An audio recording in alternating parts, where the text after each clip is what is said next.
It doth beeth the dayeth of newseth! Welcome everybody to another episode of Fantasy News. I am your disheveled goblin host, Daniel Green, and today we have a tid-iddly-bitty bit of fantasy news to go on and get through. And we're gonna go ahead and kick that on off, of course, with a big old Cosmere update. Now, I am not going to read all of the information from this update because some of it could be considered spoilery. I will say in about 5 seconds, I'm going to show a piece of artwork that could be considered spoilery as well. So if you do not want to see it, look away from the screen, starting in 3, 2, 1, look away. This is some artwork we got. It's pretty cool. I like it. And look back. Nice. And the other update that is not spoilery is it appears that the 5th Stormlight archive book, the final book in this first leg of the Stormlight journey, is probably not going to be coming out in 2023 and instead is now aiming for 2024, specifically the fall. And I think every single Cosmere fan is very okay with this because the creator of the Cosmere, Brandon Sanderson, has done such a great consistent job of putting out massive amount of books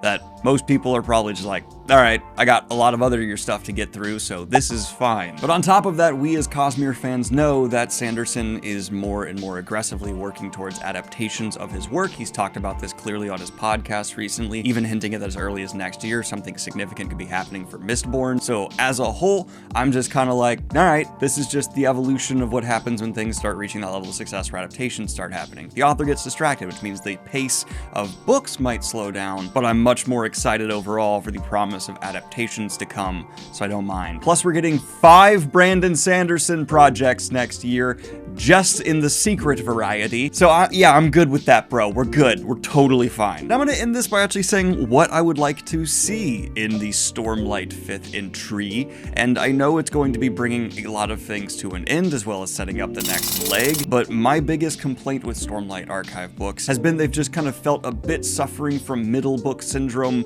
since the first one. I still like them, don't get me wrong, but I really want to see something kick up the pace a little bit and bring me that catharsis that I know Sanderson really can. So I'm just hoping that what we get in the 5th book is the biggest, baddest Sanderlanche that will make the first leg kind of feel like, okay, yes, all of it built towards Agagapua! And then we get the Agagapua. It's also apparently going to be the longest Stormlight archive book yet. So I need to update the breakdown video. Do I just do it again? I don't know. And for my Mercedes lackey fans in the crowd, it appears that Universal Studios has picked up the Heralds of Valdemar for adaptation. I actually was unaware of this series. Apparently it's a long-running series that is trilogies of novellas that have been coming out since the 80s, so that's badass. And seeing something that's a bit more on the older side of fantasy get adapted is really cool. Obviously we get the names like Tolkien with adaptations and occasionally a C.S. Lewis, but it's nice to see going back to the 80s, the 70s era of fantasy can still get some love in the adaptation era. Correct me if I'm wrong, but it seems like a vast majority of the adaptations we're getting are 90s and onward sci-fi fantasy stuff. I could be wrong, but I'm just off the top of my head thinking like The Expanse, the Sanderson stuff, obviously House of the Dragon, Game of Thrones, His Dark Materials. It seems there's been a trend towards adapting modern fantasy. The more I thought about it, the more what I'm saying here doesn't exactly hold up unless you're specifically talking about big budget live action adaptations. But there's so much great fantasy from the 50s, 60s, 70s, 80s that deserves some love. Here's the cat, and now I tell you about some madmen that actually have brought in the power of campfire into the palm of your hand. That's right, my personal favorite writing software on the market, Campfire, not only is remaining 100% free to use if you choose so, but also it's now available with the convenience of a phone application.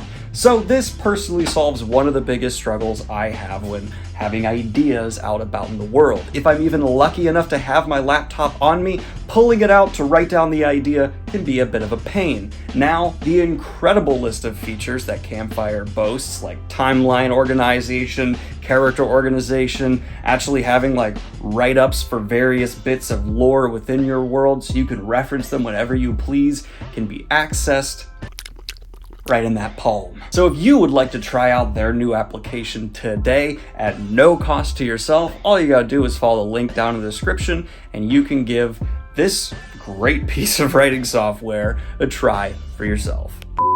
But moving on from potential adaptations to ongoing ones, the House of the Dragon's success is continuing to rise, with apparently its viewership numbers only going up since the premiere. As of September 7th, episode 3 had already exceeded 16 million viewers, and the viewing for episode 3 as a whole was up 27% on HBO Max as compared to episode 2. Successful shows often garner bigger audiences and continue to rise, but this is a notable hit, and yeah, as I'll repeat what I said before, it appears House of the Dragon has successfully recaptured the Game of Thrones audience, and despite all of the memes, which were genuinely quite funny, no, the franchise has a lot of gas left in the tank, though I would be fascinated to see how much merchandise and things around the IP like that have been revitalized, or is this more just still about the show and the wider IP as a whole is still needing some work to fully recover. I don't know if we'll ever really get those numbers, but I'm always really interested by that side of things.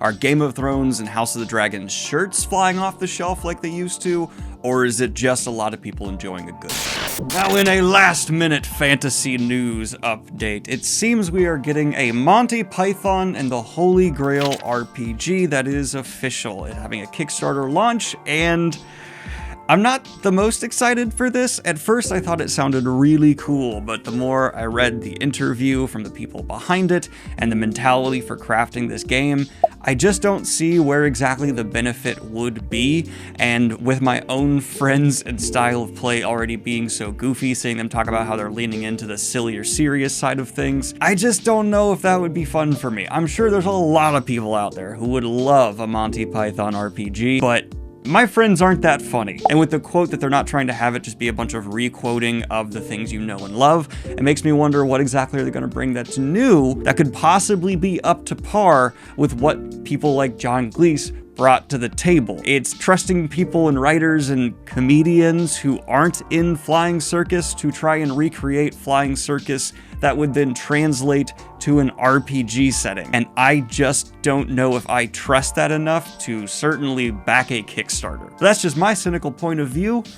What is yours? I don't know why I was wearing that. It appears that Arcane was the first ever streaming series to win the Emmy for Best Animated Program. And I think, yeah, absolutely earned. Arcane on an animation and storytelling level absolutely can take that Emmy, and I have nothing against that whatsoever. My biggest surprise is just that it's the first animated streaming show to do so, because there's been some really, really fantastic animated streaming shows over the last decade, and I'm just... And in the story, I know a lot of Witcher fans are waiting for me to talk about here, because I'm pretty sure I put it in the thumbnail and title. That's why there's time codes. You can jump ahead, it's okay. But apparently CD Projekt Red is not only considering one more Witcher game with the success of the show and the revitalization of the IP as a whole, but a trilogy of new Witcher games, which would bring the total from CD Projekt Red in terms of major Witcher games to 6. Now, they made it clear in this article right now that they are only working on one new Witcher game currently. This is purely in concept. They would like to do a full 3. I got a haircut, and this is coming from a financial earnings call, which has actually been a reliable source of news from CD Projekt Red in the past, which is why I'm reporting on it. But more interesting for me as a whole is, yes, the new Witcher game is going to be in Unreal Engine 5. So the idea of getting a Witcher game and possibly more fantasy epic games in the future made in this engine just has me salivating. Anyway, though, that has just been your latest episode of Fantasy News. Like and subscribe if you have not already, and hit the Patreon if you want to support what I do here. I got books, I got merch. Have a good one, y'all. Peace.